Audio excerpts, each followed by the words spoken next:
there, Agile Adventurer. Just a quick question. What if, for the price of a fancy coffee or half a pizza, you could unlock over 700 hours of the best Agile content on the planet? That's audio, video, e-courses, books, presentations, all that you can think of. But you can also join live calls with world-class practitioners and hang out in a flame war-free and AI slop-clean Slack with the sharpest minds in the game. Oh, and yes, you get direct access to me, Vasco, your Scrum Master Toolbox podcast. No, this is not a drill. It's the Scrum Master Toolbox membership.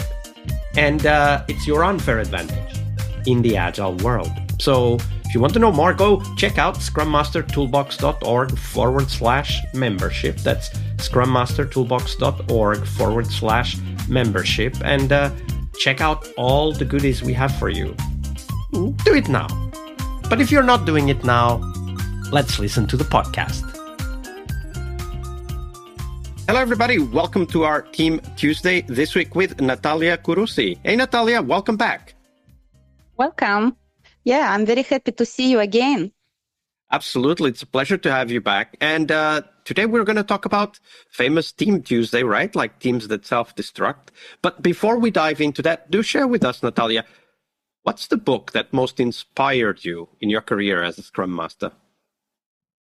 I probably will not be very innovative here, and I probably will name a book that already other Scrum Masters and Agile coaches named. Lisa Atkins, Coaching Agile Teams.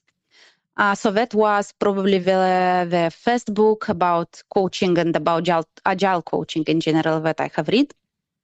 And this is how I understood. I was already performing kind of Scrum Master or project manager role at that time. And I recognized myself that I was super responsible, organized. I understood my role like I need to be a glue that integrate end to end all the stakeholders, all the teams. So I was the only person that understand every single pieces of the delivery in the team.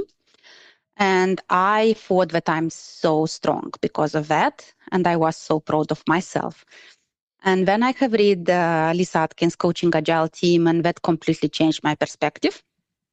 So I understood that a good Scrum Master or a good coach is actually not that person that everybody is depending on, or not that person that is going in vacation, and when everybody, everything is falling apart because you are not there. The person that is going on vacation, or you are not at the place, you are not with a team, and the team is still independent, they can deal without you. That's the strongest Scrum Master. That's the strongest coach. And I started to work with myself to get rid of that kind of over control, to get rid of that kind of over responsibility, to let it go, and to grow the team.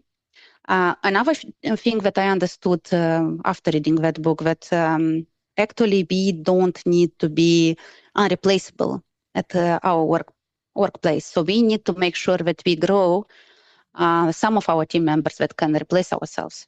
So the more unreplaceable you are, the better you are, because at some point you need to make yourself obsolete. You need to step out of a team to start coaching another team or to go on in another workplace, and you still need to make sure that the agility and the continuous improvement continues.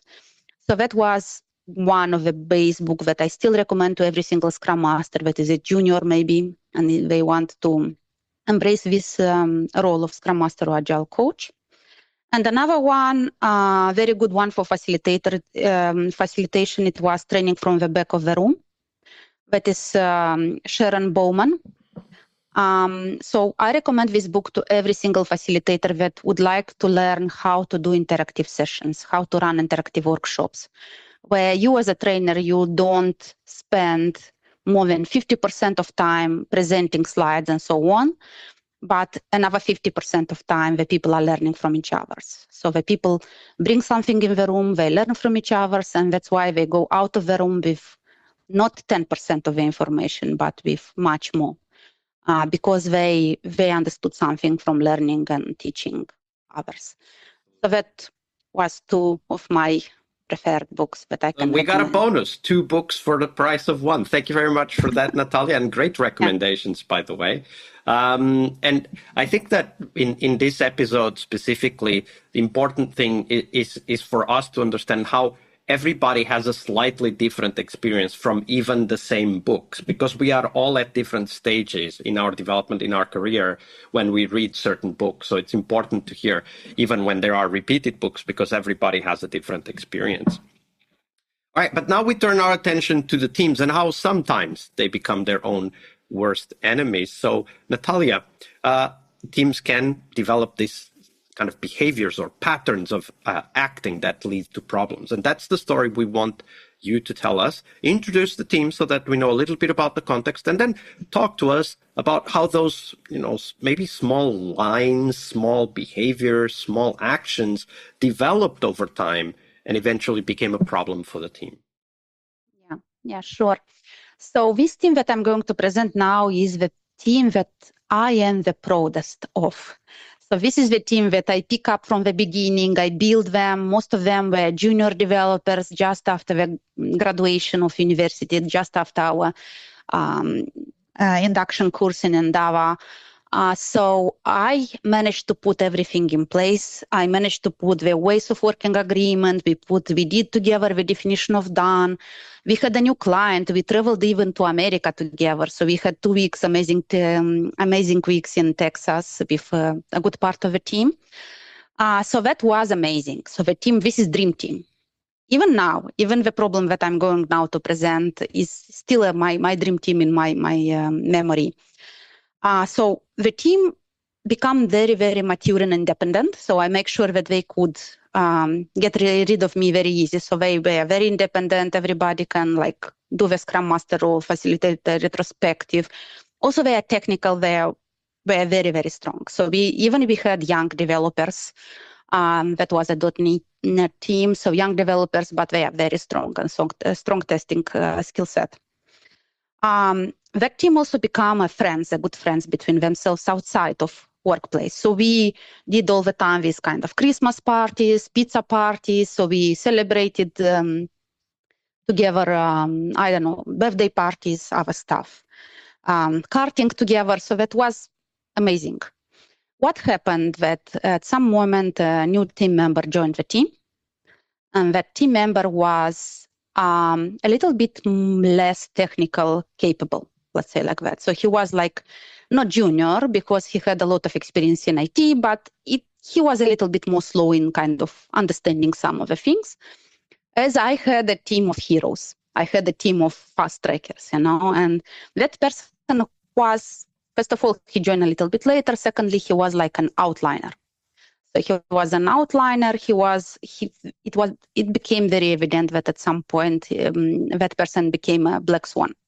So he was ignored by some of the team members. All the team members are doing some kind of fun during the retrospectives and stand-ups with that. And me as a Scrum Master at that point, I didn't know what to do with the situation. So I have a strong team. They all have fun together. And that person doesn't fit the team, just doesn't fit the team, and that's it. So I started to do some one-to-one meetings with that person, with other team members. I didn't know what does it mean bullying at that time. So after that, I understand that was like a form of bullying, because look, in the Republic of Moldova, we don't speak about bullying. We don't know what is that.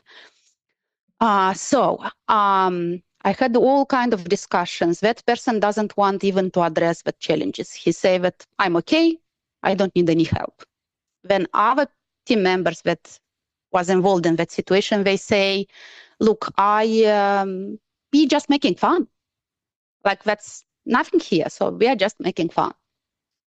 So after going back and forward with that situation, I understand that the team start to self-destroy, how you say, the team structure, the team morale is not the same. So I understood that I need to do something with that. And that probably was the moment when I understood that I need to escalate the situation. So I discussed with head of disciplines, I discussed with the local psychologist, and we tried to address the situation. So at the end of the day, that person was rotated to another team, just because he felt more comfortable like that. But that's a very good example that the Scrum Master cannot deal with all of that stuff. So I think sometimes we as the Scrum Masters, we just need to understand that this is enough. If there is a conflictual situation or there is bullying, there is harassment in the team, you just need to address that. And we are not supermans and superwomans.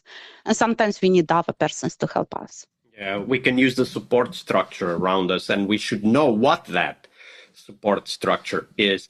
This story reminds me of something that is, I read this in a book many years ago, but of course also witnessed it happening just like you describe it, when there is a very strong sense of group within the team. Everything works, the team feels allegiance, they have parties outside work, they even share personal life or whatever, then it's very hard for someone to come in and become part of that group, even if we try to, right? And I think that that's the important aspect here, because what you said is important, even if we know in advance that we have, an uphill battle, that we need to bring a new person in and that person needs to become part of the team.